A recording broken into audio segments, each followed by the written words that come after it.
Good afternoon. Welcome to Investing in the Workforce, the third installment in the Chamber's Racial Wealth Gap series sponsored by Putnam Investments. I'm Jim Rooney, President and CEO of the Greater Boston Chamber of Commerce. Over the past 7 years, the Chamber has embraced economic inclusion as a priority issue for our business community.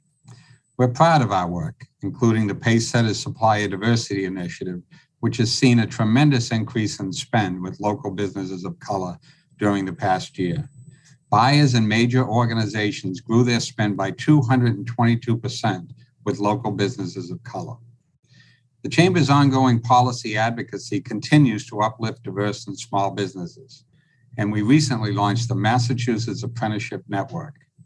We're continuing to lead by example with our commitment to add more people of color and women to our board.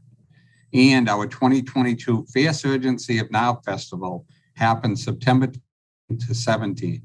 It's the Chamber's signature event dedicated to the retention of next-gen leaders. This festival brings together 1,000 attendees to create valuable experiences and connections for young professionals of color in Greater Boston.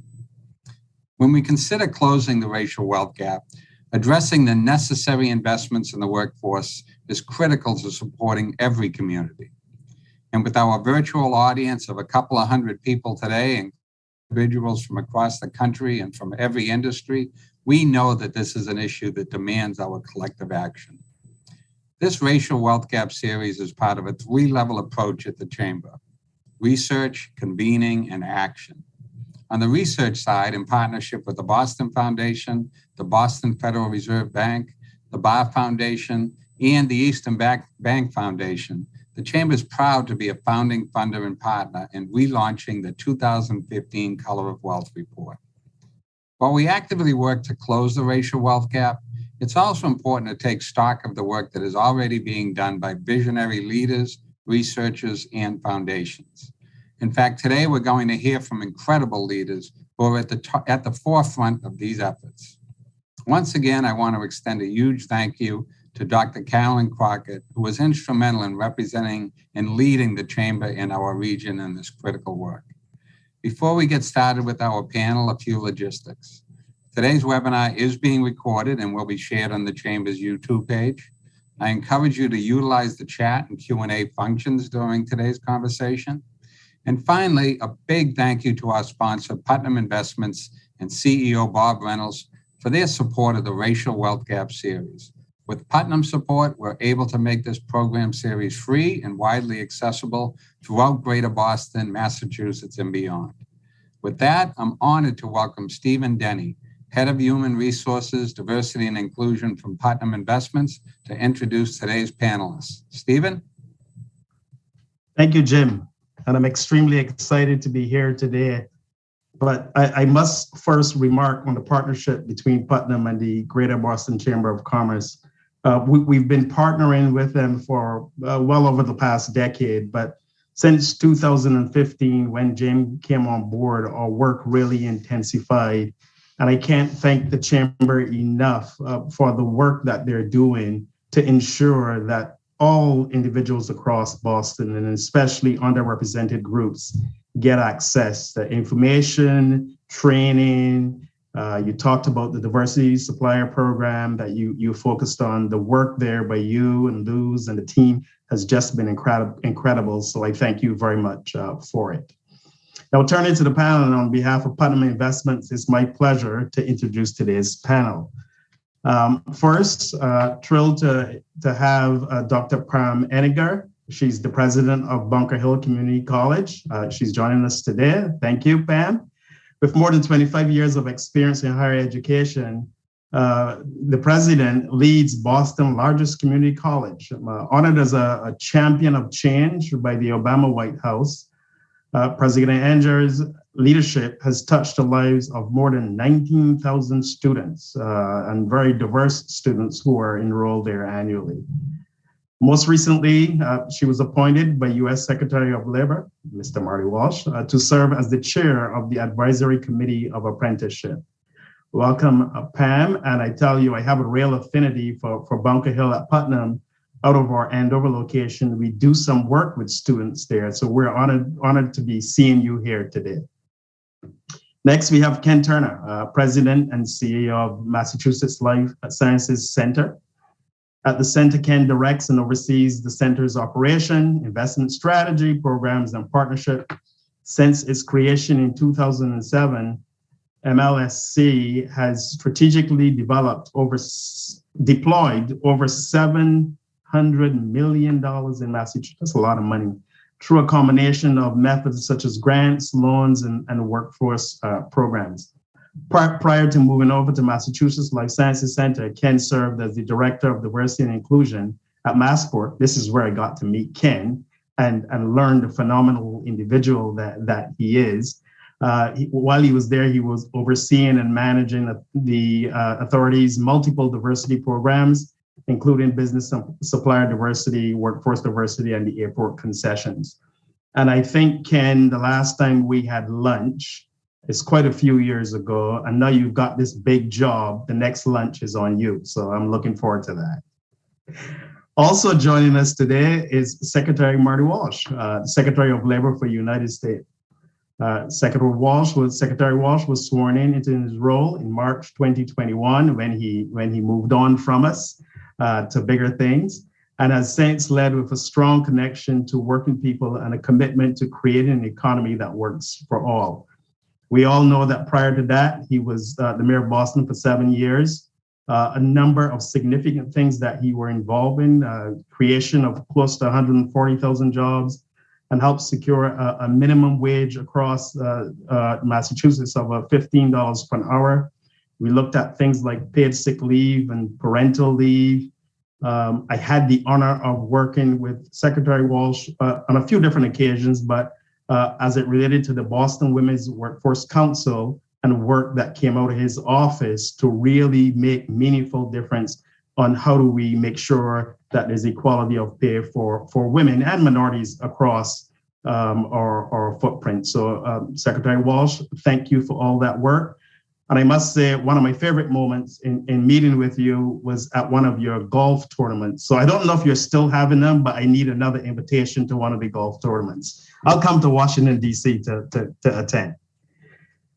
So it's an honor to have you. And last, but certainly not least, Dr. Carolyn Crockett. I've gotten to know her well through this series, and she's an incredible individual, professor of urban history, policy, and planning at MIT. Carolyn's career mission is to continue to work at the nexus of education, economic development policy, and urban revitalization. Carolyn worked with Mayor Walsh as well as the City of Boston's first chief of equity, a cabinet level position that was there. And she did some amazing work around making sure that equity and racial injustice was embedded in all of city planning operations and everything that they would sort of do going forward, created a real roadmap for us. So Carolyn, excited to see you again, and I'll turn it over to you, and thank you to this wonderful panel. Stephen, thank you so much for always warm and delightful introductions. Welcome everyone to the panel, and welcome everyone who is listening in and joining us virtually. So today we are focusing on investing in the workforce as a pathway for building wealth. As Jim mentioned, this is the third panel in our series on closing the racial wealth gap. We have been blessed so far to hear from visionary leaders advancing comprehensive solutions to this complex issue, and today promises the same. The racial wealth gap has grown over the last 50 years, and according to the Federal Reserve's 2019 Consumer Finances Survey, Black families' median wealth is less than 15% of that of white families. Much of the national research on racial disparities in work and career earnings for the U.S. confirms what many of us have heard before. And while we know that wealth building is primarily about assets and not income, good paying jobs can have an important effect on individuals and families' ability to build equity and wealth for the long term. Brookings just released an essay that analyzes for us how race and ethnicity have a predictive role in determining the economic outcomes of young workers.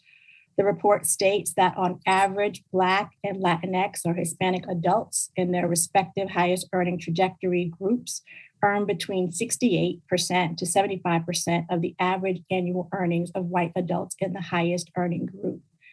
And another report from PolicyLink tells us that today, 2 out of 3 households of color do not possess enough savings to sustain themselves for 3 months if their income were disrupted.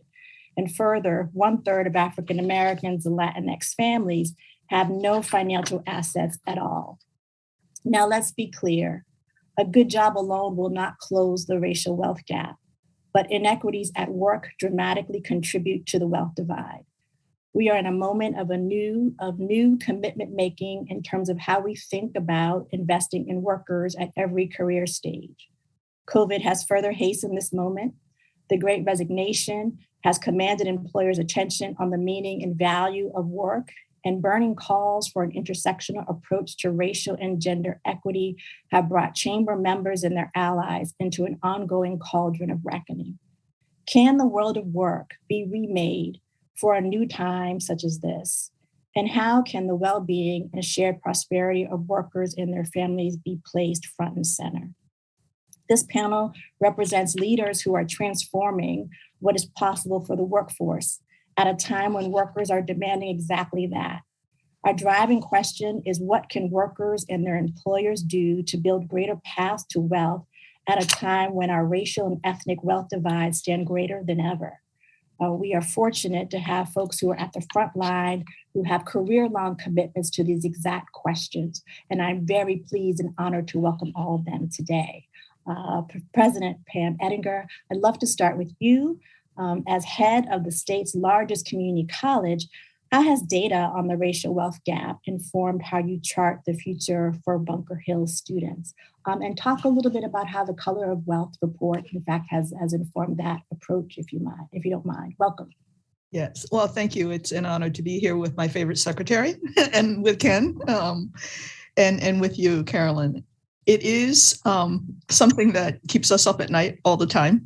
We know that good quality jobs will provide a path forward, particularly jobs that gives our learners a path for growth. And the issue is not so much just having the job, but being able to build wealth and generational wealth, right, in order to close that gap. So education and training really is an entry point, and that's how we think about Bunker Hill Community College. And in fact, all 15 of our community colleges here in Massachusetts, and the 1,200 community colleges and tribal colleges across the nation. The key is really how we support the learners, because what we're talking about mostly are adults who are already working. They're working full time, they're supporting a family. That's about 3/4 of my students, and similarly across the United States with community colleges. So you say to them, oh, well, here's a better job, go train, and then you'll be on your way. Well, in reality, it doesn't really quite work like that, because there's tuition and fees to pay. There's time to take away from work in order to go to class and learn these new skills. That is really the backbone of the life science sector, certainly, and healthcare and IT and all the growing sectors that we know.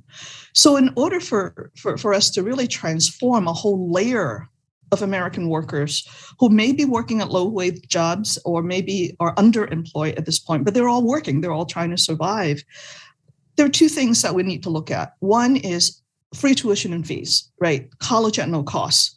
Do not make them pay before they can enter the place for training, because they can't afford it. And 2 is, you can't say to someone, quit half of your job, come train with us, and you'll be better off. We really have to be able to resource people so that they have a stipend or some form of sustenance for their family before you can say, come and train, right? And these are they're short-term investments. Yet somehow, when we talk about workforce development in the way that we're doing it now, we think sometimes only about tuition and fees. We don't think about how is the student going to be able to take time off of their work and not have those dollars for their family and come in and train for something that may be a good quality job, maybe a sustaining job, but you have to get them started. So I think there needs to be acknowledgement and really a behavioral change in our partnerships with our employer partners, and understanding what are the pieces that are going to be critical to make this transformation.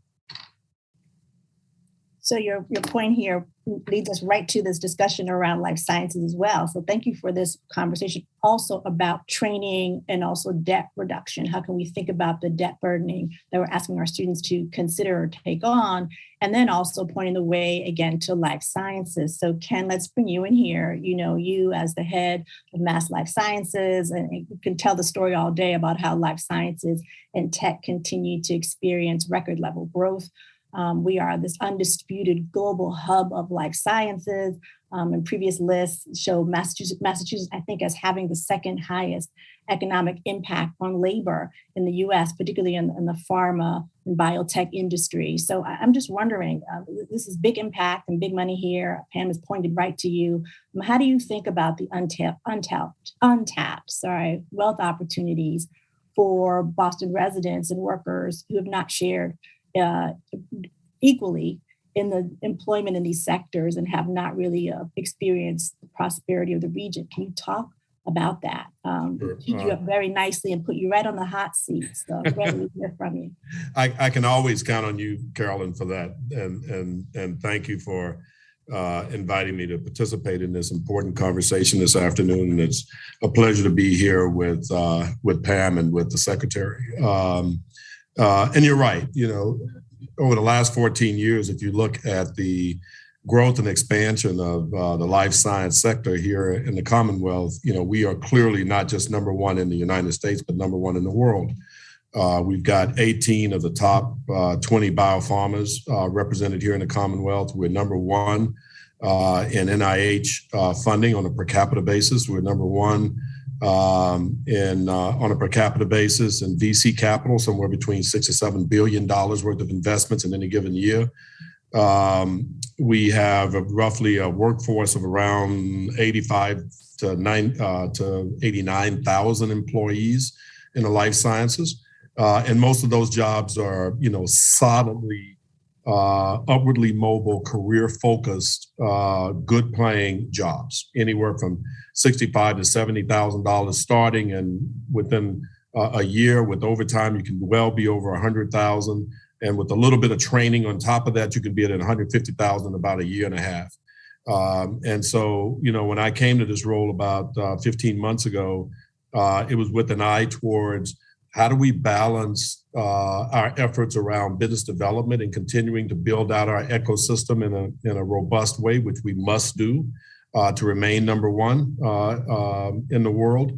But at the same time, as I've said to my staff, it's pretty clear to me in a very short period of time that success that we've enjoyed here over the last 14 years as a result of Governor Patrick's vision and the Beacon Hill support, and then Governor Baker's reauthorization in 2018, is not being felt equal. It's just that simple. You know, when I go out to a biopharma company or I go out to a biomanufacturing plant to visit with them, frankly, I don't see very many people who look like me. And we've got to change that. And the good news is we're presented with, I think, a unique opportunity to do just that. When you look at the intersection of COVID and all of the dynamics that's brought in the workforce with regards to people really rethinking their careers and where they want to spend their time at work and how they think about work, the Great Resignation, as you called it.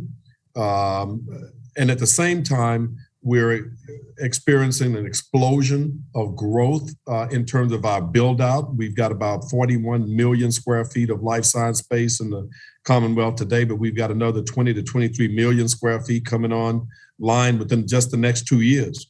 And that will equate to a net add of an additional 40,000 jobs.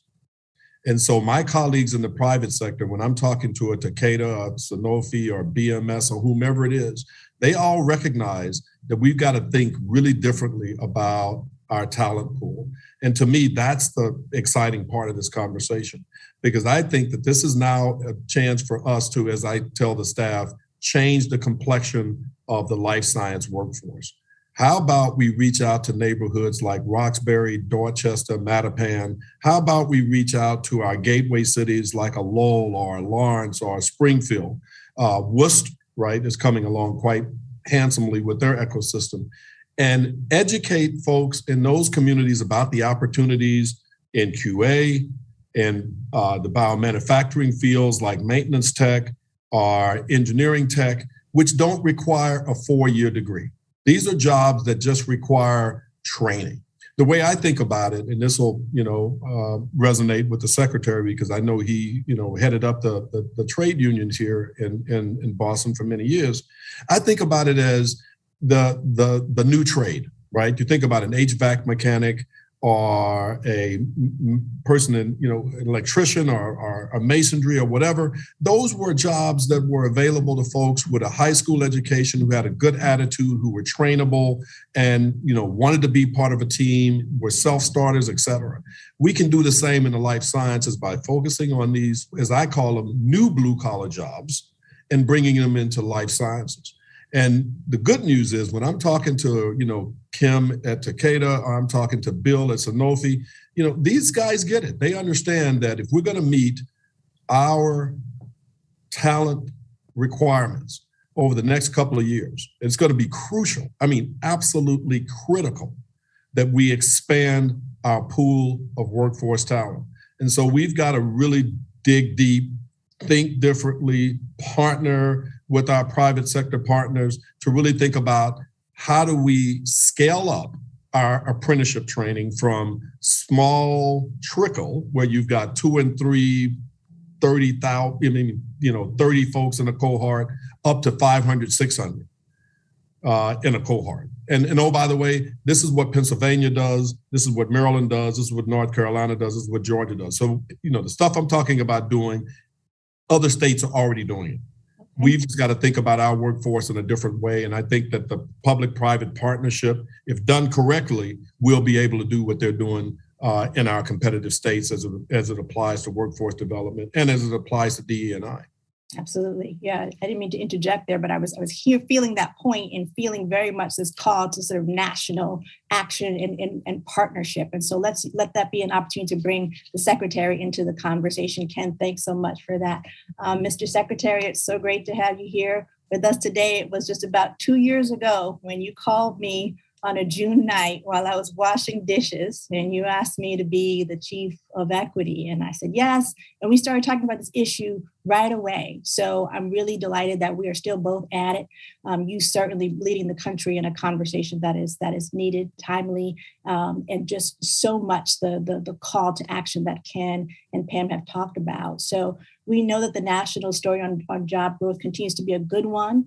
Based on reports coming from you and the White House, you recently reported that there are about 372,000 jobs that were added to the U.S. economy in June alone, and that the employment rate remains around 3.6% for 4 months in a row. This sounds like good news all around, but we know that for so many workers, where barriers remain for workers of color, for women, for low-wage workers, for workers with disabilities, we still have work to do. I'm just wondering if you could talk to us about your vision for how the business community can invest in today's workers and help build the wealth that we need now and into the future. And I know this is not a new question or issue for you, so we're just delighted to hear what you're thinking and what you're seeing. Thank you, Dr. Crockett. It's great to see you today. I love seeing you. Jimmy Rooney, thank you for having this conversation. To Pam and Ken, Stephen, thank you, and everyone watching today. As Ken was talking about what other states are doing, I was thinking about what Boston's doing. Quite honestly, the work that we're talking about today, Boston doesn't get the credit. You don't read about it in the newspaper, but in a lot of ways, because of the Chamber's commitment, because of what we did in City Hall, we're leading the way in some ways. That doesn't mean that we haven't closed the gaps, and we still have obviously a long way to go. But it's a good roadmap, the work that Pam's doing at Bunker Hill, and now on a national level with all the community colleges and opportunities in our country. So thank you. Just to kind of get into the question, answer a little bit, clearly wages and career trajectory plays a big role in how people build wealth. Businesses have the opportunity certainly to embrace a paradigm shift in how they recruit and train and promote skilled workforces. The Department of Labor is engaging with businesses on the issue through our Good Jobs Initiative and our workforce investments. And I just want to prioritize 3 points. And I think it was touched a little bit on by Ken and Pam. Number one, embracing skill-based training and hiring talent based on skill rather than degree requirement. We're seeing a shift in the country, and there's a piece of legislation up on Capitol Hill right now to use, Pell grants for workforce development programs. A lot of community colleges for years have been focused on the graduation rates, and quite honestly, I was too when I was a legislator. And now you think about all the things that community colleges do in our country in preparing a workforce, and quite honestly, workforce with people of color and women that won't go to a four-year school, so there's an opportunity. We're expanding registered apprenticeships. And when we think of apprenticeships, we think of building trades. No, we're talking about apprenticeships in other industries. People get training from industry that leads to good jobs and a recognized credential. We're looking at the model that we're seeing in Switzerland and in Austria and in Germany. I was at Volkswagen about 2 months ago, and they have apprenticeships in Volkswagen and in Wolfsburg, Germany, and looking at apprenticeships. Apprenticeships build skills. It also it shows, it improves retention, reduces turnover, which obviously will save companies money. I've seen this work across the country with companies that seek talent. Employers see an average return on investment of $1.47 for every dollar invested in apprenticeships. So they're clearly seeing the benefits there. We recently announced at the Department of Labor $121 million in grants to deepen our commitment to this strategy. We also want to engage companies to look at their job requirements and talk to their human resource executives about job descriptions. Don't overlook talent because of unnecessary degree requirements, and don't leave those folks there. Number two, expanding access and opportunities for new talent. Businesses may not have previously considered. Again, I think a lot of Boston businesses have, but around the country they haven't. We believe that there's lots of talented people on the sideline that wants an opportunity and they're tired of being overlooked. People with previously involved with the criminal justice system or the judicial system, people with disabilities, young people that might have graduated high school, but they don't have a path. They're not going to college. They don't really know what they're doing. You mentioned this, Carolyn, already. Women and people of color who are underrepresented in lots of occupations that we have to really work on. Life science is one of those. There's a whole bunch of other places.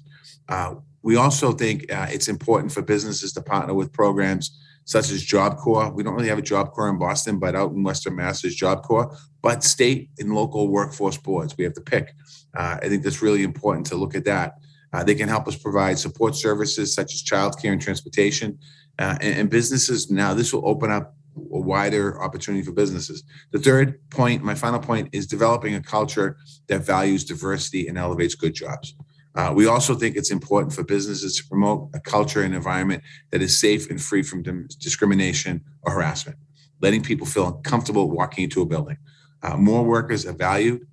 Diversity, flexibility, inclusive work cultures in addition to pay. Businesses can certainly be proactive in this space to ensure companies have a culture that embraces the value. And I think that when I look at this work from my point of view now, I take a lot of the lessons I learned in Boston with me around the country. And I've visited 39 states, over 100 cities all across this country in the last year and 4 months. And really, quite honestly, I just think, this administration, President Biden and Vice President Harris, from the very first day, they've been talking about and ordering and pushing us all to think about diversity, inclusion, workers of color get into the middle class, women get into the middle class, pay equity, all the things, Carolyn, that you and I and all of us talked about is really at front and center in this administration. So there's a lot we can do there. And last thing I'll say, you have to have businesses have to be at the table. Again, Boston's a unique place. Jimmy Rooney and the Chamber has done a great job bringing business to the table. You go to other parts of the country, businesses aren't at the table. You have labor in one group, work organizers in another group, and businesses. Everyone has to be collectively together. Thank you so much, Secretary, and I appreciate just the holistic sort of view in terms of how do you think about all of the steps from education and training to really rethinking what training-based qualifications look like, really moving away even from how we've thought about qualifications in the past. And then in this other point about public-private partnerships and the importance of really having businesses at the table You have all made this point very well. I'd love to have a little bit of a lightning round here for a second of just kind of what is it that's keeping you all up at night? Pam, you talked a little bit about this in your opening comments, and would love to know what's on your mind right now. What is it that the business community can do to sort of be more in conversation with you, or just what's on your mind? Pam, you want to start there? Yeah, I didn't think anybody was sleeping around this panel. Probably not. They're certainly not taking vacation from what I can hear, but that's no, there's no such thing. Right. I think what is really concerning me is that those who do not have the accumulated wealth, right? Those with $8 to their net assets that we talk about in these reports, our Black and Brown communities, our gateway communities, they're all working right now for survival. I have lost close to 800 headcount of folks who are coming out of school or just stopping school in order to get that job for survival. And everybody's needing that last dollar. And no one is really looking for growth or education to plan for the future, for those good quality jobs that both gentlemen talked about around this table. The job is many times low wage, they're low skill, and it's not necessarily what I'm seeing as a just or equitable recovery. People are just working because they need those dollars. We're kind of running in place. So in order to get these folks who are working at low wage jobs into jobs that are middle skills and with a growth path like the ones that Ken's talking about, right? And then in different sectors that are growing in the greater Boston area, we need to find ways to push people back to training. Because you cannot work at a fast food place or a retail place over and over and over again and expect that you'd go anywhere unless there's a path for you, unless there's really something laid out. So that keeps me up at night, that we're so short term. We celebrate 3.6% low unemployment, but I know that in communities of color, it's higher. And even the ones who are working are not really getting ahead. So that keeps me up at night.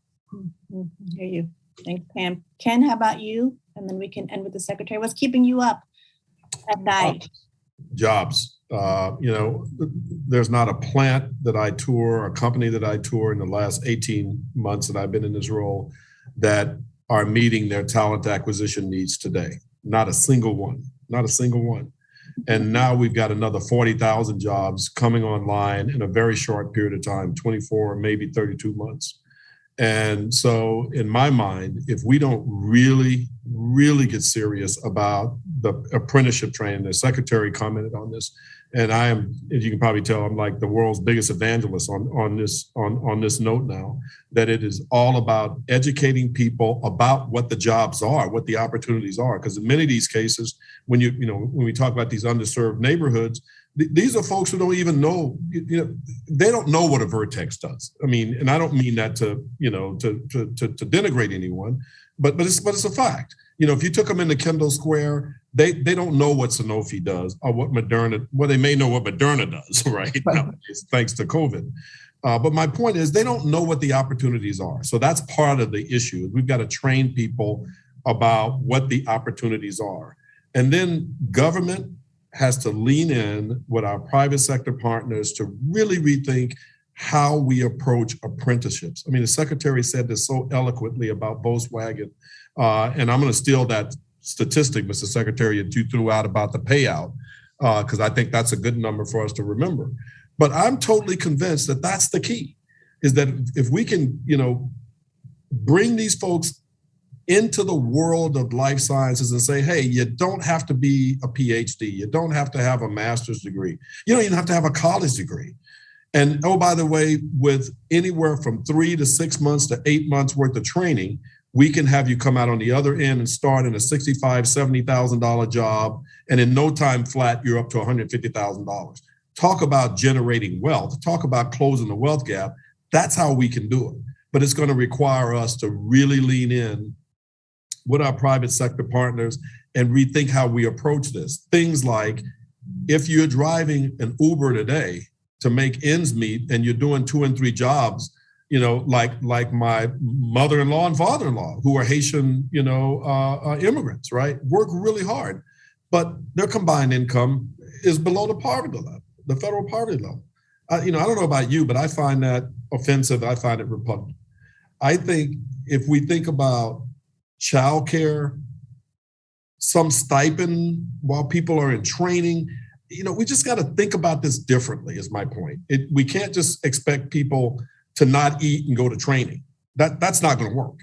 Mm-hmm. We've got to give them a bridge while they're going through the training, so when they come out on the other end, they can be the kind of productive citizens that we want them to be. And so that's what I'm pushing for, and that's kind of where my head is. And God knows I don't get any sleep. So there you have it. And so getting people access to good jobs is keeping you up at night. We have lots of jobs. We don't have people in those jobs, and that's definitely an issue, no question. Secretary Walsh, how about you? What's keeping you up? Yeah, I think, when you think about where we've been as a country over the last 2 years, beginning with the pandemic, losing over 1 million people, many cities and towns struggling, people losing their job, people looking for better opportunities. Now we're dealing with inflationary pressures people have at the kitchen table. There's a lot of challenges. But look at the other side. There's great opportunity right now as we come out of COVID. There's so many opportunities. And you have an administration in Washington that really is focused on making sure that we're lifting everyone up with the infrastructure investment law that was passed and putting requirements in there for equity and for good pay, jobs, and opportunities. We have opportunities that will be coming soon about housing. So what's keeping me up, quite honestly, right now is we have a unique opportunity to advance our country completely across the board for groups, women, and people of color that haven't had that opportunity in the past. And we can't let this opportunity go by. We can't let this moment in time, the sense of urgency that we talk about so often. And I do think that, that's what would keep me up. At the Department of Labor, we are focusing more on apprenticeships. We are focusing more on job training. I do get a chance to work at community colleges every day. And I do get a chance to go around the country every day. I was in the Delta region of the Mississippi last week. And I know we have poverty in this country. But what I experienced in the Delta region, I had 3 meetings, one with a group of women workers, a group of farmers, and a group of immigrant workers. And I'll tell you, I felt like for a minute, I went back in time into the 1950s and talking to those workers with discrimination, with sexism, with their salary wages. I asked a group of women, what's a good wage? What would you be happy with? They said $15 an hour. And I think about, and I'm not saying they were settling, but they didn't see, Ken mentioned this, they didn't see beyond that. They didn't see beyond that $15 an hour job because they don't know or are hearing about apprenticeships and working for great companies in this country. So what's keeping me up is that we don't take advantage of this opportunity in time. The leadership in Washington with the president and the vice president, the cabinet, and with the folks here, this is the time for us as a country to truly become equitable and fulfill that dream that we've all kind of, as everyone on this call and people who have come before us have been working towards. We have a chance at this moment in time to actually get there. No, I hear it. I hear it loud and clear. This is a really beautiful way to focus on the moment, kind of where we are in this exact moment of inflection, this moment of opportunity, this moment to sort of double down on a particular kind of commitment. With that in mind, I'd love to hear a little bit more from you, Pam, on as this person who was sitting with students every day, sort of thinking about their futures and thinking about the new kinds of demands for students as they think about career opportunities, as they think about even what it means to take on college debt at this time. Can you talk a little bit about even sort of what college students are demanding or looking for, and even as their demographic profile is changing, what does that mean for us when we think about the world of work ahead? Okay, so 2 parts to that question. The demographics, we know that we're experiencing a demographic cliff, right? So Professor Nathan Grahl at Clark University has said it, that for some reason 18 years ago, nobody wanted to have babies. So now we have no high school graduates. We're down about a quarter in terms of count, which means we're going to have less people going into the workforce traditionally. So what we should be looking at across the country really are adult students who are just out of school or been out of school for a couple of years, or those who have some college credit, but no degree. We need to invite that large number of folks back to fill those slots that Ken's talking about with retraining. And in terms of debt, I think the issue of student debt has been decades in the making. We started out really with a good premise, right? That if we gave you a Pell Grant, that is supposed to offset your need to take out loans, except the Pell Grant has been outpaced by the cost of living, and we have not really done enough to increase the Pell Grant so that students wouldn't have to take out loans. So every time a student both has Pell and takes out a loan is how the student debt crisis began. So in some ways, we need a more holistic reform in looking at financial aid and a realistic look at what our students need. It's not just tuition and fees, but the total costs, right, of education. We do that for our four-year colleges, but not our community colleges. Our community colleges, we say tuition free, no fees, come and get it. And they're like, well, with what? What do I do with supporting my family while I'm doing this retraining thing? So I think that whole financial aid piece needs to have a lens of equity and reform looking at it. And, in terms of what students are expecting, they have every right to expect that if they come and train with us, that they should have a job at the far end. That should be our promise. I don't think our promise is degree, production or any of the measures in between. It's their students getting a job and making a decent living. That should be the only metric in some ways that we're looking at community colleges. So never mind all the noise that comes around it. The question would be, what will it take to get a student in the door by paying them enough or supporting them enough so they can come out on the other end to meet the jobs that Ken is creating for us? I mean, if I go and cut out all the noise, that is really what it's about. And the difficult part is that how do you get the bureaucracy and all of the things that needs reform to get done, to get the heck out of the way so we can get the students into the workplace? Students have every right to demand what they're demanding now. We're not dancing fast enough. That's right. So I think this point, particularly not just on the training piece, but this point exactly that you make, Pam, that folks have every right to demand work and to be looking for work, particularly when we know the work is there.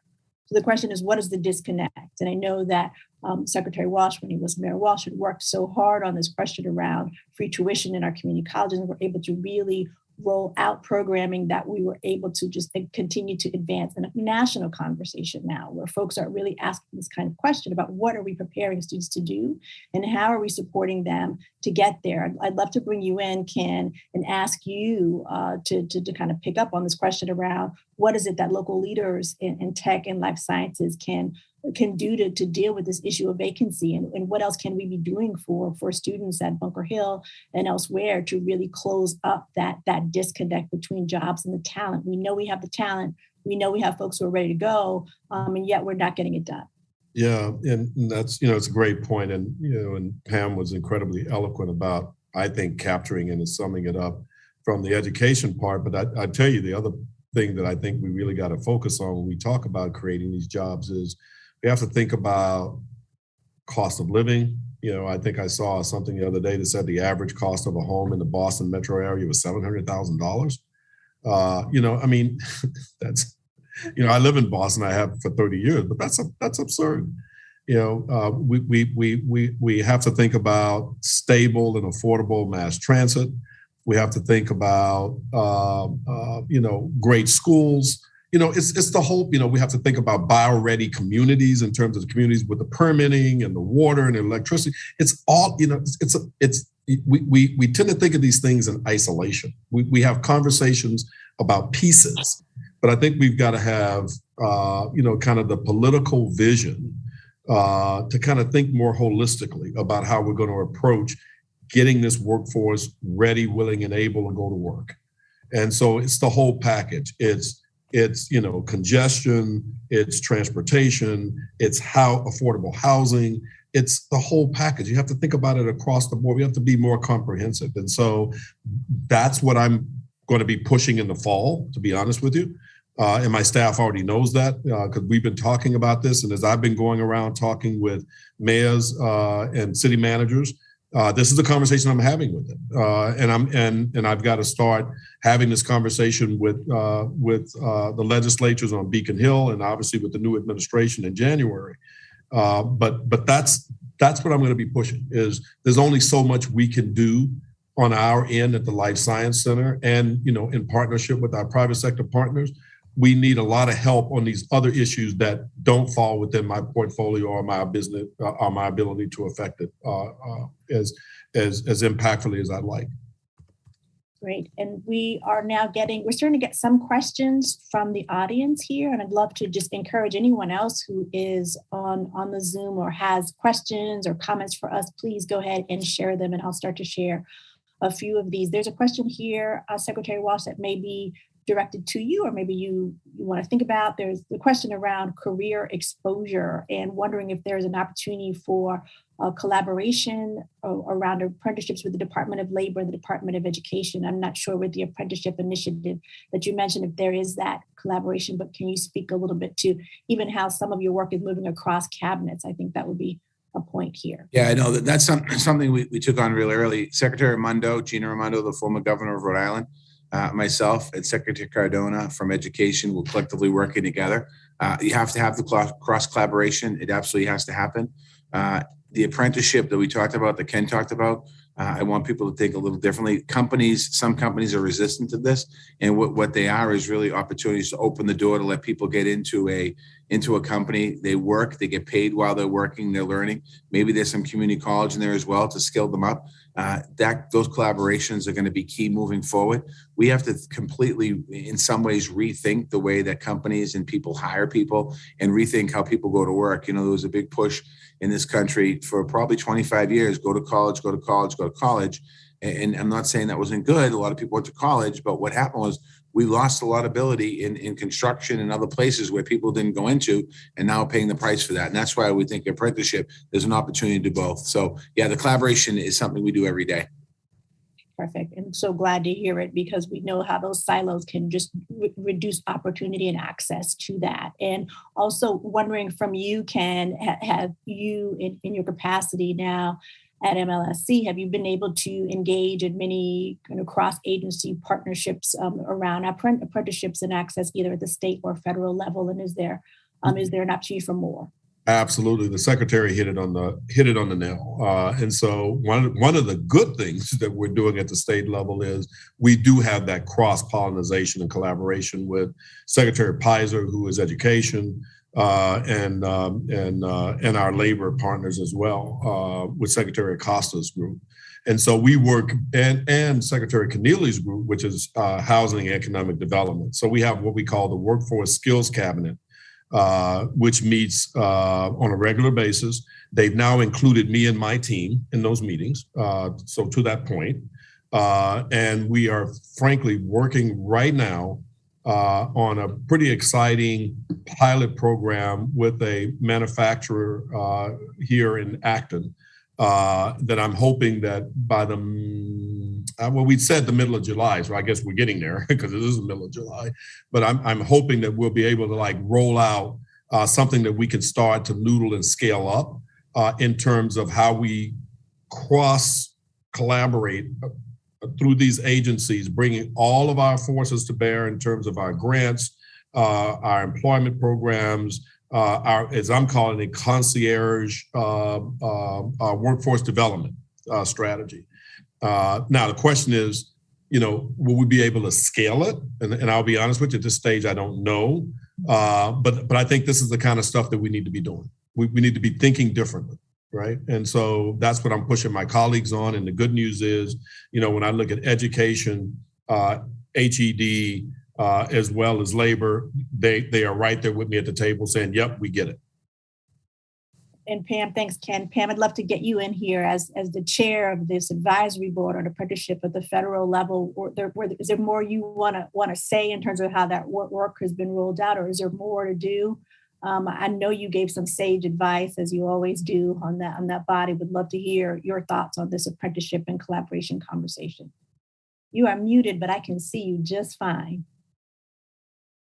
You're still muted there, Pam. I don't want to miss any of that. Oh, I was going to say I have to be mindful because my boss for the advisory committee is sitting right there. But there are 2 points that I think it's important coming out of that advisory. One is that we know that we have a good model, right, coming from our traditional trade partners and how well that has worked in developing that field. Now we have to look at emerging industries like the life sciences, like the green and blue industries, and and virtual reality and all of those fields to come, and to adapt the best part of what we've done in the past with apprenticeships to allow that work experience and paid work experience, right, to sort of exist and to be developed in those new areas, because that's where sustainability and I think equity and high and low and middle skill jobs are. So that's really exciting. The other part is the partnership that everyone's been talking about, right? So pre-apprenticeships, degree apprenticeships, apprenticeships that combines the immediate work experience within the apprenticeship model, but also allows students to accumulate college credits, or so that if they want to get a bachelor's degree later on, they can sort of use these sort of stackable credits while they're earning a living, while they're learning a new trade. This is not an apprenticeship yet, but I want to give you an example of something local that's happening in Boston. We're working with a company called Triumvirate. They are one of the largest environmental companies. So I think we just signed the agreement, and it is like the simplest understanding of what that ideal arrangement is. They will pay for students to finish their associate degree, and then in the meantime, also give them a job that would pay them in the field of environmental science, and they're rotating around the company while they're doing their work to understand the different parts of what the company has to offer and where they can go as a trajectory. It is really the best of both worlds, right? You retain the pay, you retain the training, the employer has the worker, and the worker also has a way to sustain a growth into the future as they evolve, right? I call it workforce development with agility, right? It's not just putting somebody in a job, because I don't want to track people like the way we used to track, workers or students, but allow for that growth. But, to be realistic, they have to make a living. They have to support a family. So I'm really pleased in the way that some of these conversations are going. That is a simple model, but it's the right model.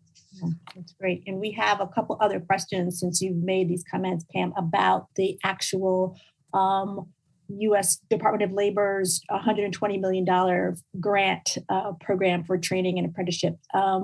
Maybe you or Secretary Walsh can talk to this. The question is, how will those funds be made available? Is the funding industry specific? Are there grant requirements? Who can apply? How can Boston get involved? You're getting the gist of this question. So people want to know more, and how can people plug in or learn about it? So I want to give a Boston example. Is that okay, Mr. Secretary? So I got a call the other day from Trin Nguyen, our workforce development director over at the city. She goes, "We got it. We got the $3 million grant, and it's an apprenticeship grant." And I think she has 6 or 7 employer partners. And it is really, she's anchoring, sort of the framework of this. And we're one of those partners. And our part of it is EMT, right? Emergency medical tech. And she has a whole range of other partners that will come in and use up that $3 million. And these are apprenticeship paths. So having backbone organizations like that really helps, because it's a complex, way to navigate. So I'm sure there are multiple $3 million grants going on out there, but that's the way that I understand the city is participating. Great. This is already happening in play right now. Yeah, and if they go to tol.gov, different grants have different parameters around it, and they're used for different things. So Boston and Massachusetts historically have always taken advantage of the grant process here at DOL. And I think that, listening to Ken talk, that's a perfect example for DOL to get involved with the life science tech here in Massachusetts to help about creating pathways. So looking at maybe setting up apprenticeships, things like that. So anybody that has anything like that, just contact, Carolyn or Jim Rooney, Pam or Ken, and we can start working on that stuff. Love it. Love that call to opportunity and action. I know Jim is going to jump in here and start to close us out in a second, but I would love to give any of you a chance for a final word. If there's anything that you want to share or you didn't get to say, I don't want you to feel cut off. So the beginning of a conversation here, but we definitely have a minute if you want to weigh in. I would just go back to one of the things that the secretary said, because it's a point I've been trying to make as I go around the state talking about workforce development. And he said it right on to me, right on the spot, which is, this is our moment. This is a incredible opportunity for us. All the vectors are intersecting. And by God, if we waste this moment, shame on us. Yes. This is truly our moment. It really is. I cannot agree more, Ken. I can tell you over the last year, our workforce development training numbers doubled. And if I had more stipends, they would triple. We laughed at, it's time to pay people to come to school, but that's exactly what we need to do. We need to pay people to come to training so Ken can have them to fill the slot that he needs to fill. So I really am grateful for this conversation. And I agree with what both Ken and Pam said. And I just want to commend Jim Rooney on his vision and what he could see into the future, and pick such a wonderful moderator, Dr. Carolyn Crockett, for today's discussion. Jim, there's no one I don't think you could find better than Dr. Crockett to run this discussion here today. So from the bottom of my heart and the President of the United States of America, we want to say thank you. So wonderful. Well, thank you for those comments, Mr. Secretary. And I learned that from you, as you know, because you saw it first. So I saw how successful, that Carolyn was, and working with you on efforts in this space. And we needed to make sure that, that platform continued for Boston. How do I make closing remarks to such a powerful conversation as we just heard from Ken, from Dr. Edinger, from Dr. Crockett and Secretary Walsh? I mean, really special conversation. Ken, this opportunity moment that we have. And by the way, thanks for bringing up transportation. I could talk about that all day, but I won't. Pam, the metric should be a job. I mean, geez, that's the bottom line, right? And to that end, and you also talked about collaboration, and Secretary Walsh, it made me think of my visit down to Washington for the Good Job Summit that you hosted at the end of June. 500 people from all over the country, different states, unions and business leaders and elected and appointed officials, breakout in sessions and conversations among people that may not have conversations often enough, right down there at the Department of Labor in Washington. So it's good to see that, that practice of bringing sort of people together that you did as mayor of Boston, you're continuing to do in Washington on such an important issue. And just love the conversation about apprenticeships, and it reinforces, Pam, the Massachusetts Apprenticeship Network that you've been a part of, that we're launching and bringing this concept of apprenticeships into non-traditional spaces. I mean, when you're talking about financial services and, life sciences and other places that, you hear the term apprenticeship and people still think of building trades and what does that mean? But bringing it into non-traditional spaces, with some ambitious goals, working with friends over at Accenture to design and scale a program. And the big thing that people should know about apprenticeships is that, the difference between that and a internship is there's a job at the end of the journey on apprenticeship. So we want to keep moving in that direction. But thank you all again. Thank you to Putnam Investments, Stephen and Bob Reynolds for your sponsorship of this series. Remember, check out our website, Fierce Urgency of Now, coming up not too long in September. You can learn more about that. And all of our programs at the Chamber are on bostonchamber.com. Thanks again to our panelists and to all who attended today, and have a great rest of the day.